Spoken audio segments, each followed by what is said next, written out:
Welcome back to J.S. Francis Legacy Studios. On this episode 3, super excited. Today we're talking with my cousins and we're talking about AI in the workplace. We're also mentioning Canva and how it's being used with AI and what they use it in their workplace and also how they use it in their personal lives. And this is only part 1 of a part 2 episode. So stay tuned for more. But until then, let's get right into it. It's talking about it's tech, the future of work, how automations and AI are changing work. It sounds like something you would do because of the I field we both are in. It's crazy. We all obviously grew up together and stuff like that. And, you know, um, Priscilla and I are in the tech field and gonna help, Zena's business and everyone else's business grow, you know, however we can in the tech realm. I keep sending y'all AI stuff like crazy, and it's plastered everywhere on my socials and stuff like that. I'm not saying I'm all about AI, but at the same time, it does help a lot when it comes to doing research and stuff like that. For me, um, my kids don't like it, but at the same time, hey, if it brings me prosperous to where I can grow the legacy, I'm gonna do it. Thing. So, but yeah, let's go into that. Tech in the future Okay. work. Right. Well, I can definitely see a change in the work and productivity that I do at my job and seeing the benefits of it, but then also the flip side of the potential harm that it can do as well when it comes to data, when it comes to maybe habits that you incur, like you subconsciously or, don't realize that you're doing that can be harmful to you. But so there's pros and cons, and it's just like everything that we have that's new. When it comes out new, you gotta break it a couple of times in order to try to fix it to become better. So in that way, it's like it's exciting, it's new, it's all over. I mean, it's in the doctors. You go to the doctors and now they're no longer typing, they're talking and everything is getting just transcribed. Or the way that I use it, when I be in meetings and I get recordings, I use those recordings for meeting notes. Or I can scrub everything from my email and then say, hey, based on this email, write me a response. So little things, productivity that I see helps benefits wise. But again, data and security wise, we got to be very mindful, as well as like going into like our children and how they're using it and utilizing, and not solely being dependent on it, but using it as just any other tool that we have out there in the world. So it's exciting. I'm learning more and more. And yeah, just wanted to put that topic out there. So since I am in IT world as well, I'm gonna mention something. So what are you kind of doing to learn more besides just in your work career? Like, what are you using any AI personally? Yeah, yeah. So I'm creating a toolbox of agile type of kits in order for me to resell. So in order for me to do that, I'm using like Canva. Okay. And Canva has a lot of AI tools built just right on that platform. So you can do an AI tool, for setting up a website, or if you want to do a quick marketing, template on something, business cards or flyer or whatever it is, you can do that in there. Or if you wanted to do a video, or if you wanted to do some photo edits, Canva is really good for that. So personally, I use that as well as other AI tools in order to like get graphic arts.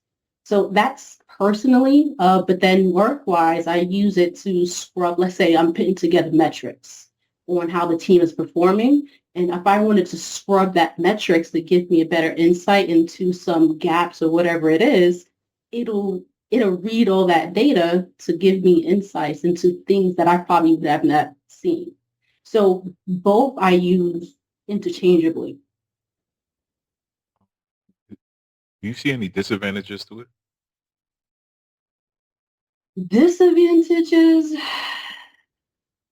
there probably are some. Again, I would say when it comes to the data that you're putting in there, you wouldn't want to try to hook up, or try to do a research on, how can I say, on some of your personal information. You wouldn't want to put your personal information in there and try to do anything with that, that type of thing. But when it comes to work, I don't see it right now. What about what happened? So what about dependency? Like once you start using it and you see how easy it is to use, you no longer utilize the because I'm prompting it. So I'm putting that first initial thought into it to generate thoughts or to generate information that is somewhere else. So instead of me researching 10 different websites, it's scratching or it's scraping all of that information to come into this one single screen for that. So for me, it's not a dependency. It's just more productivity, because I'm trying to prompt it on what I want to see, and it's giving me back more information. And I want to just add on to that if I can, because when it comes to, I use AI quite a bit as well. I've actually went to school. I'm in an advanced training program for my teaching position at my at the training center for electrical workers. And one of the things that was heavy this last semester was AI. And a lot of us were against it for all types of different reasons, because all we hear about is the negativity of it changing the the the the the face of work.